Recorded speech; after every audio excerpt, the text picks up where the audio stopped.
I never know what day it is, but this will change starting today. I built myself a calendar. Now all I gotta do is build a habit of moving the day every morning. Do you want one too? Follow me and lass uns anfangen. There's dirt on my hands, strong like a tree. There's roots where I stand. I started by gluing up some cherry lumber pieces to end up with 3 boards. One I will use to cut out the rings. The other 2 will be used to build the 2 side pieces that will hold the rings in place. I designed the pieces in my Vectric software, and I'm using my CNC machine to cut them. Before I started with the cut, I used some spray-on poly to fill in the gaps of the wood. This is important for the next step when I use some black spray paint to not end up with bleeding of the paint into the wood fibers. After recarving the text onto the rings, I applied one more coat of poly and let that dry. Then it was time to shake up those black spray paint cans. Shake, shake, shake. Shake, shake, rock and roll. Shake, shake, rock and roll. Shake, shake, rock and roll. Shake, shake, rock and roll. Everybody. As I tried to spray the can, it did not want to work, and I had to find another can that I had tucked away in my closet. And of course, I have to shake that now again. Shake, shake, rock and roll. Shake, I applied an even coat of spray paint. Then I let the paint dry to be able to sand off the excess. Now you could also engrave the text a bit deeper and then use a CNC bit to shave off a few millimeters of the top. Either way will work. But since I don't mind sanding, I will go the sanding route.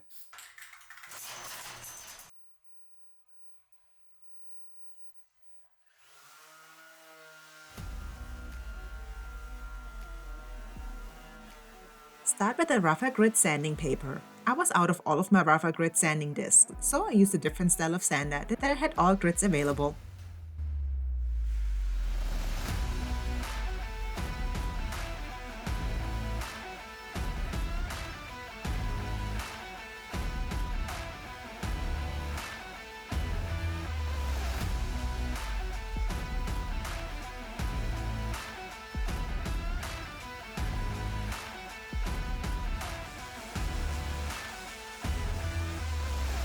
Once the majority of the paint was shaved off, I used a higher grit sanding disc to smooth the surface to take off any extra paint residue that was left.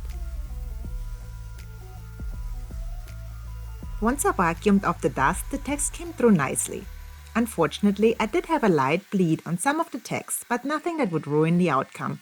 I probably should have just went with 2 coats of poly instead of 1.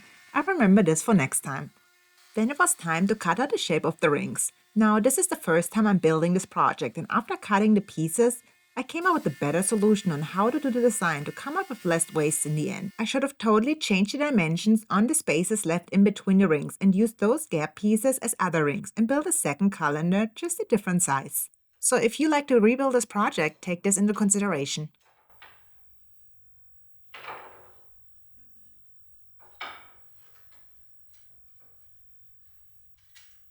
I would say not bad for the first try. I kind of think they look really cool. What do you think?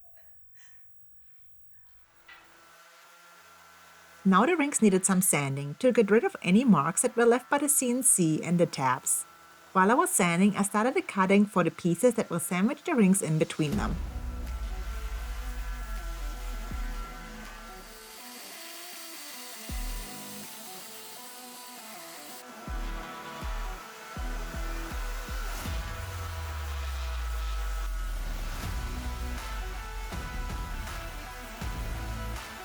I decided to round over the edges of the rings using my hand router. It makes it look much more dimensional and gives it a better feel when you turn the rings to the next state. we're alright. Says, hey, baby, let the good times roll.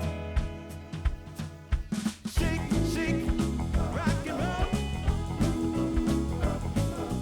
Shake, shake, rock and roll.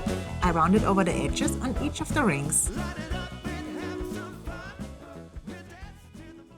Now, I've been mentioning it in my last few videos. This machine is just beyond its prime, and it's been giving me nothing but trouble. Now its newest thing it does is apparently change the z-axis throughout the cut, so it keeps cutting new lines, which obviously is unacceptable when trying to line up different parts. Now, those 2 pieces are trash. They cannot be lined up since the same piece that I cut twice looks totally different. The CNC machine cut all over the place. I had to recut 2 new pieces, which took me hours, and still the outcome is not what I designed. but I guess I can make this one work with a bit of ingenuity. I will sandwich together the pieces, hold them in place with screws, and then cut off any of the excess.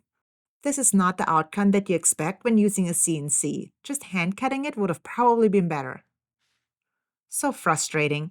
Baby, baby, baby, baby, shake for me, baby. I pre-drilled the holes and countersunk all the screws.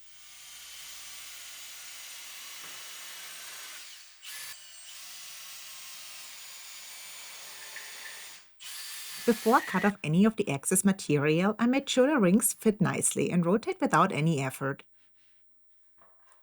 Then I unscrewed the pieces again to take out the rings. Then I screwed them back together and used the miter saw to cut off any excess, to get the edges to actually match up. Here you can see how bad the matchup is.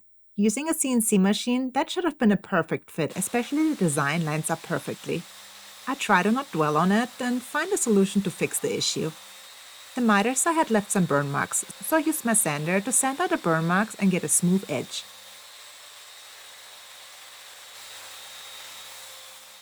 Then I thought it would be a great idea to round over the edges too. And oh well, I guess I was not thinking there, because the roundover bit I'm using has a bearing that will glide on the edge of the lower side of the lumber piece. Once I get to the side that has the channel that the rings will sit in, there is a gap and the bearing has nothing to sit on, and it will cut a hole into the wood, which is exactly what happened here.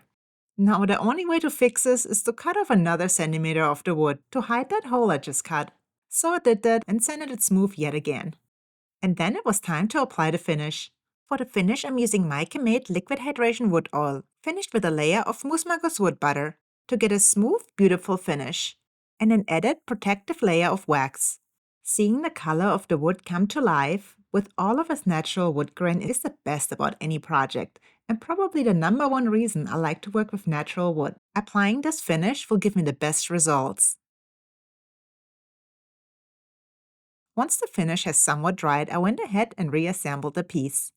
I could have easily used wood glue here, but I decided different and only went with the screws, just in case I've ever have a reason to reopen the piece to take out the rings. If you do like to use wood glue instead, I would recommend applying the finish after you use the wood glue. I made sure to apply some pressure so the pieces don't move while screwing in the screws, and the screws will go into the pre-drilled holes.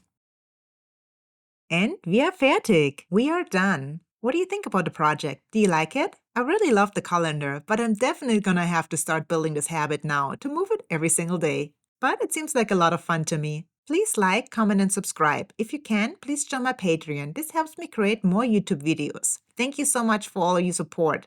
Tschüss and see you next Friday. Auf Wiedersehen!